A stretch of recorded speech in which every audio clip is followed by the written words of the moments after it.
Saudara sekalian, jumpa kembali dalam Renungan Harian GK Kebon Jati hari ini. Saudara, tentu kita sudah tidak asing lagi dengan makanan yang namanya roti. Ya, roti sudah menjadi makanan yang umum kita nikmati dalam keseharian kita. Roti menjadi makanan yang lembut teksturnya dan nikmat dimakan karena adanya ragi yang dicampurkan ke dalam adonan roti dalam proses pembuatannya. Apabila kita lupa menambahkan ragi pada adonan roti yang kita buat, maka hasilnya adalah adonan roti yang tidak mengembang dan rotinya bentuknya tidak menarik. Sedikit keras teksturnya, rasanya pun tidak enak. Akan tetapi saudara sekalian, adonan roti yang diberi sedikit ragi saja akan mengembang dan lembut. Nah saudara sekalian, di dalam Injil Lukas pasal 13 ayat 20 dan ayat 21, Tuhan Yesus mengumpamakan kerajaan Allah itu seperti ragi yang dimasukkan ke dalam adonan roti. Yesus berkata begini saudara sekalian, dengan apakah aku mengumpamakan kerajaan Allah? Ia seumpama ragi yang diambil seorang perempuan dan diadukan ke dalam tepung terigu 3 sukat sampai hamir seluruhnya. Nah, apa maksud ucapan Yesus ini bagi kita melalui perumpamaan tentang ragi ini saudara sekalian? Saudara sekalian, ragi berfungsi untuk menghamirkan atau mengembangkan adonan dan membuat adonan menjadi roti yang nikmat untuk dimakan setelah matang nantinya. Ragi adalah hal yang kecil, sederhana, dan tampaknya sepele, tetapi nyatanya berdampak sangat besar. Sedikit ragi cukup untuk mengembangkan adonan yang begitu banyak. Demikian juga dengan kerajaan Allah.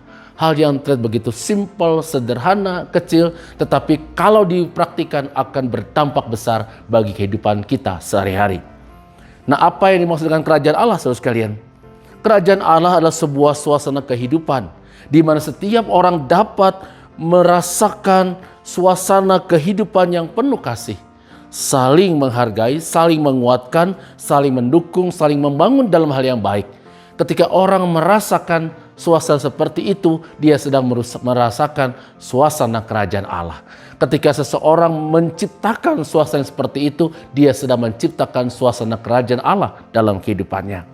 Nah, sekalian, Tuhan Yesus menjelaskan bahwa mewujudkan kerajaan Allah itu dapat dimulai dari hal-hal yang kecil, sederhana, sepele, tak terlihat spektakuler, seperti ragi yang dicampurkan ke dalam tepung. Walaupun kecil dan sedikit, ragi itu mengembangkan tepung adonan roti yang begitu besar jumlahnya. Yang dimaksudkan dengan nilai-nilai kerajaan Allah yang kelihatannya kecil dan sederhana, tetapi penting kita lakukan karena dapat mengubah kehidupan orang lain dan merasakan suasana kerajaan Allah dalam dirinya. Contohnya adalah senyuman dan sapaan hangat pada orang-orang sekitar kita. Kasih, bersikap dan bertindak jujur, benar, kebaikan bagi semua orang, keramahan, kesopanan, kesantunan, dan sebagainya yang dapat kita lakukan sehari-hari ketika kita berelasi dengan orang lain untuk menghadirkan sesuatu yang baik bagi kehidupan bersama. Nah, saudara sekalian, walaupun nilai-nilai kerajaan Allah ini memang kelihatan sederhana, kecil, bukan hal yang spektakuler, tetapi sekali lagi, bila diterapkan, dipraktikkan, pasti akan membawa dampak atau pengaruh yang besar bagi kehidupan kita bersama. Sering kasih Tuhan Yesus Kristus, dari perumpamaan mengenai ragi ini, apa yang dapat kita lakukan dalam kehidupan kita? Yang pertama, saudara sekalian, yaitu segala sesuatu yang baik dapat dilakukan melalui hal yang kelihatannya kecil, sederhana, tetapi dilakukan dengan kasih yang besar. Ibu Teresa pernah berkata begini, saudara sekalian, tidak semua orang dapat melakukan hal-hal yang besar, tetapi kita dapat melakukan hal-hal kecil dengan kasih yang besar.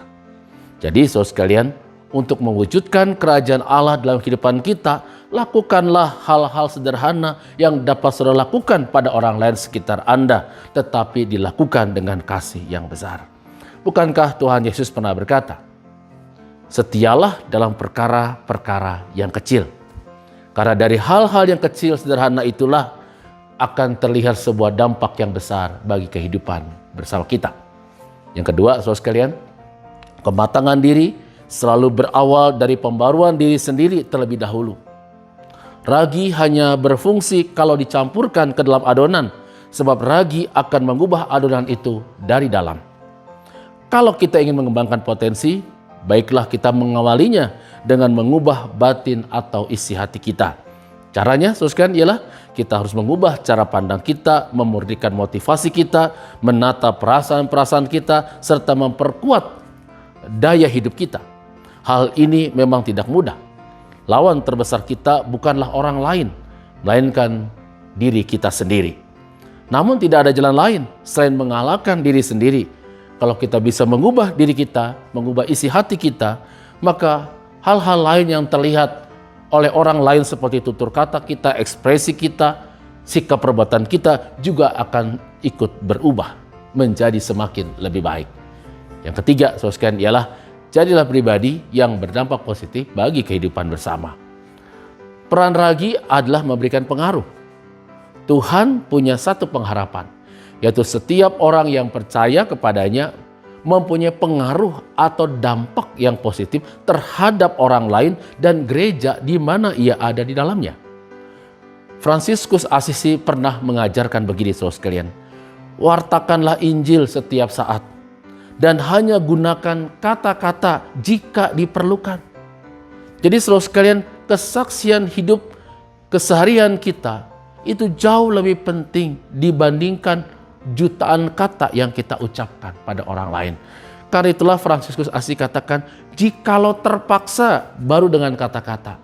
Tetapi yang paling penting ialah wartakan Injil setiap saat dengan kehidupan kita. Sedang kasih Tuhan Yesus Kristus, saudara dan saya adalah ragi kehidupan. Mari kita mewujudkan suasana kerajaan Allah melalui sikap hidup keseharian kita yang tampaknya sederhana, kecil, tidak spektakuler, bukan sesuatu yang hebat. Tetapi mari kita lakukan dengan kasih yang besar. Tuhan bersama saudara. Amin.